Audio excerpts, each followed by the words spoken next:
James from All Hail Internal Combustion. Today we're getting my sagged out boat of a Honda Civic on some new springs, new struts. Struts and McPherson, that is.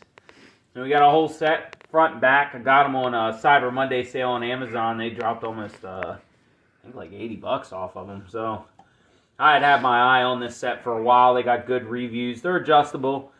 Most people buy these for ride lowering. I'm actually going to try to maximize the amount of ride height I can do. Now, there's a certain amount of engagement that you need in this lower part here. 50 millimeters. Yeah, so I'll probably just measure it out on the strut itself and then mark it. So I'm going to definitely try to raise the car up as much as possible. So anyway, I measured both. We're going to start with the back. I measured both sides from the fender to the tire. I got about 1 3/4 inches. So when we swap these out, we'll see how much ride height we actually got from this. Now the biggest thing is it's not so much that I'm worried about ride height. I'm worried about like when I hit little divots and bumps in the road, the car keeps bouncing continuously for 2 or 3 extra bounces. So as a quick reference, normally you could push down on the car. And I mean, it's kind of sad that I can push the car down that much. So the struts are probably pretty wore out, but also the springs are probably wore out. Now, typically, how you could tell is you could push down on this, and if it does anything more than pop up, they're bad. So a lot of times when you push down, a car will bounce 2 or 3 times. That's bad. It should go down and right back up. That's what this is doing, but I shouldn't be able to push this car down this much. So anyway, I'm going to get it jacked up, get the tire off. I'm going to do one side at a time, so I don't have to put it on jack stands and all that noise. So I'm going to pull this side apart. Should be pretty easy, man. Pull the caps off, pull the 3 nuts out of the top, pull the 1 bolt out of the center, and switch the struts out. So I'm going to do the back first. All right, first thing you want to do is take the wheel off. Right now I'm getting some sockets to be able to take this lower nut off.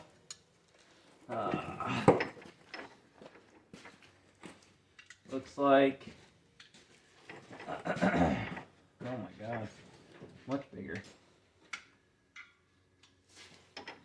I'm gonna need a 19.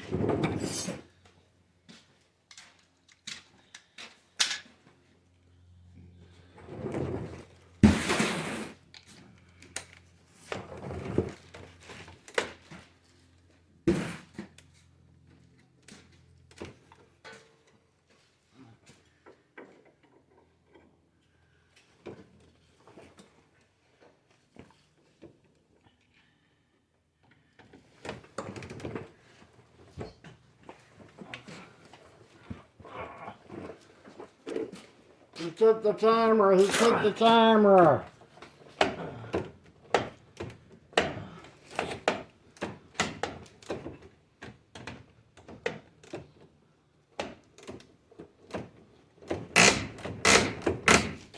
What size were the lug nuts? 19. Why don't you just grab the impact there, Scooter? Or is there enough room? This side is I could get to it from that side, so I didn't need a 14.5 inch drive.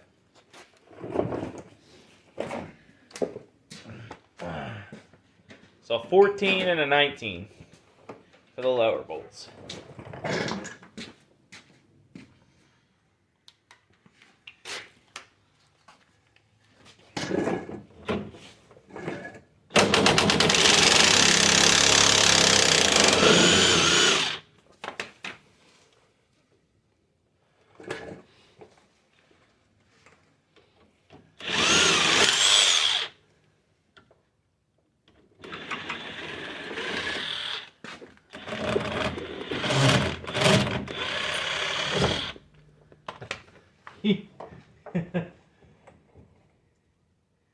You know, it's got to be bad when the strut just kind of, the suspension goes up and the strut wasn't.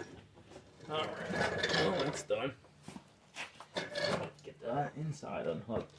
Alright, so then there's 2 nuts back here. They look like probably 13, 14. They're probably 12s. No, they're 14s. Which is what I already had down here. You get in there and show them. Yeah, this is the pocket on a 90s Civic, early 90s Civic, where you could take your rear struts out, pull a little beauty cover off, and away you go.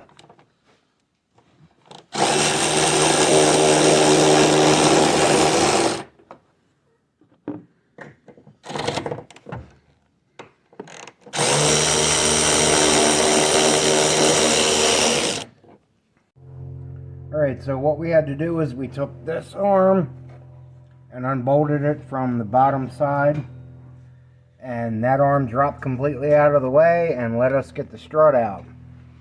So now we're going to clean some stuff up and get ready to install the new ones. Hey, what's 30 millimeters?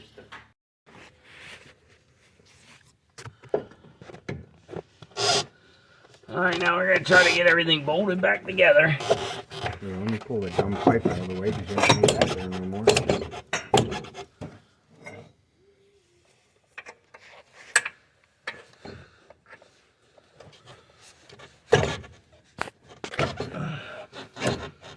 Sometimes it can be a pain to get the bolts lined back up on this kind of stuff.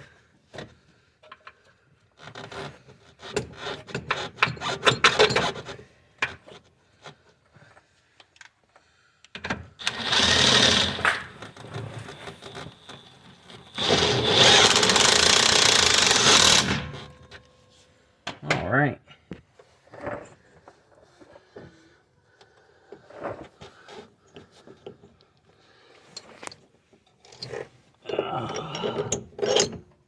Alright, so when I bought these springs, it had specified that they were ride height to 1 inch lower. So meaning that they will take your car from ride height, OEM ride height, to 1 inch lowering.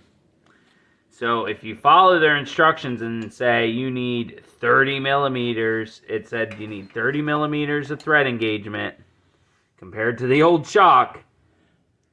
These are 1 inch lowering springs. These are not ride height. You cannot unengage this any further. You can only go lower. So these are actually probably like a 1 to 2 inch drop instead of a, you only usually get about 2 inches out of these. So I will be taking that up with Amazon and complaining.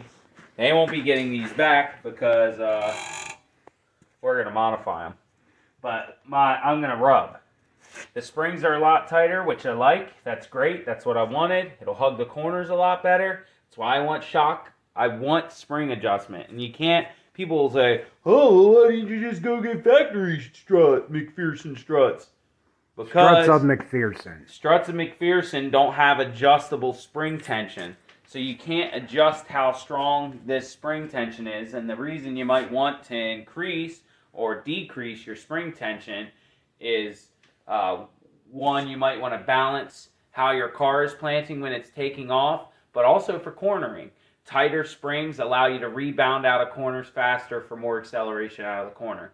So, as long as your tires will take it. Right, but if you go too tight, you can lose control, as well as too loose can make you bounce out of control. So there's a delicate balance, but I wanted to be able to play with that. And I cannot do any adjustment on these springs at all. And honestly, just the backs for these were the same price as this whole kit. So we're going to spend a little bit of time and we're going to modify these to be an actual ride height to probably 1 inch lowering. They'll probably actually be 1 inch raising to ride height.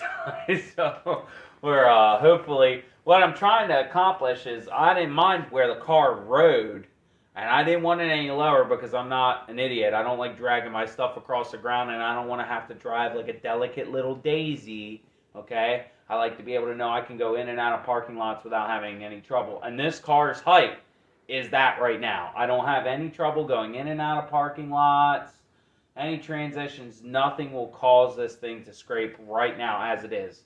With these stupid lowering springs on it, my tires are going to get eaten up by my wheel wells. And I'm not cambering them in because, again, I'm not an idiot and like to replace my tires because the inside tread just seems to keep going. Well, yeah, if you camber them in, the inside part of the tread keeps going bald. This, guys, no. doesn't do anything for you. I promise you. It's all for looks, and you're eating your tires away for no good reason. So. And you're losing contact service with your tires on the ground. Yeah, there's so many reasons why that's not a good idea. I don't know where the trend came from, but it's kind of like, what was that whole Carolina squatting thing?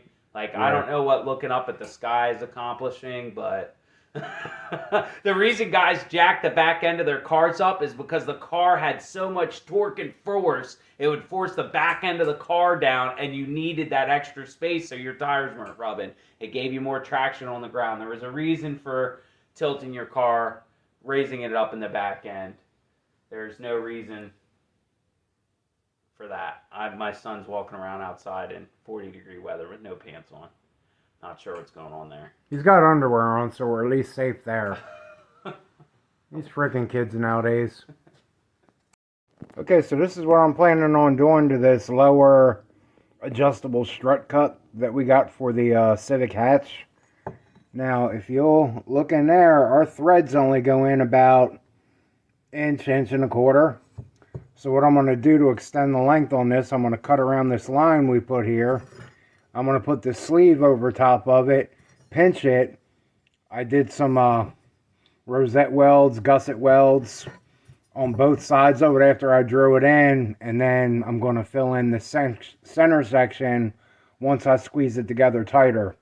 So let me go ahead and take the cutoff wheel to this one, get it cut in half, and then I got to take some measurements to make sure I'm setting it right.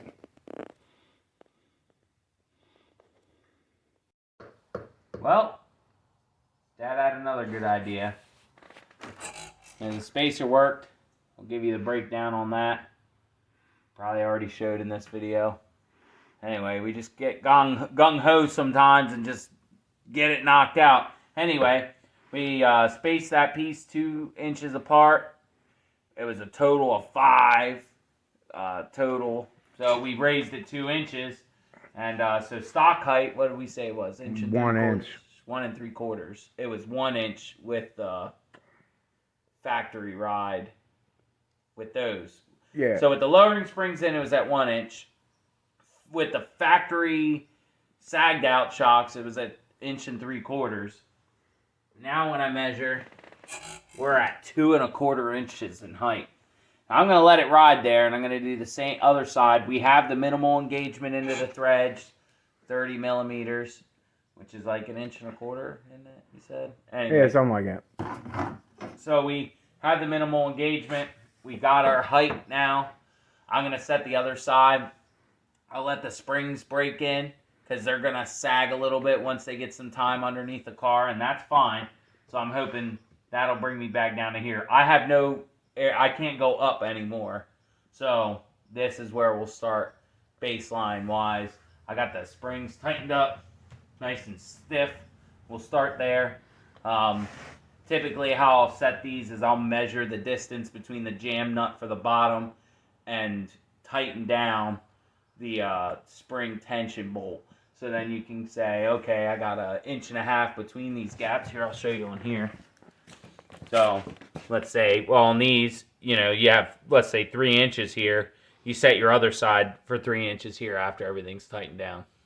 So we'll do the same thing on the other back one. I already got it prepped and marked up here. We'll cut this back. Take this piece of pipe somewhere around here. Stand up next to the welder. So we'll take this, cut it in half. He'll show you how that gets done. That'll get welded in there. This will get extended. We'll get it on the other side. That won't be sitting nice. So then we'll have to do the same thing for the front. Yeah, the fronts will be the exact same thing. They just get done a little bit different, and we'll have to take some different measurements. Like we can't rinse and repeat on the fronts because they're a little different. But that's okay. We'll pull one of those out. When we stuck that extended piece and we put it next to this, all put together, it was actually, like a 1/2 inch taller? Yeah. Probably, which in our measurements is perfect because we went from 1 3/4 to 2 1/4. That's a 1/2 inch. So that's exactly what it showed here. So, one thing I'll tell you, you need a fine thread 10 millimeter nut if you're going to do this on your Civic, and the shocks have never been done because the nut is actually welded to the back of this. Now we used our bandsaw to cut it off and just reuse that nut with a washer. But just be aware of that if you do this on your Civic, you're going to need that 10 millimeter fine thread nut or cut it off of there. You might not have the same tools we do. Grinder might make the nut a little nasty looking. Anyway, you get yourself a nut from Tractor Supply or Lowe's or Home Depot or whatever. Well, anyway, so that's the start of this project. It'll probably trickle into tomorrow and the day after, and we'll get it done, you know, sometime within the next week. But the shocks are pretty sagged out on this thing. It's like floating down the road, so looking forward to getting it fixed and getting it finished up. But stay tuned. I'll give you a shot of how the whole car looks once it gets picked up off the ground a little bit. But yeah, stay tuned. I'm gonna clean up and I'm going in the house because it's cold.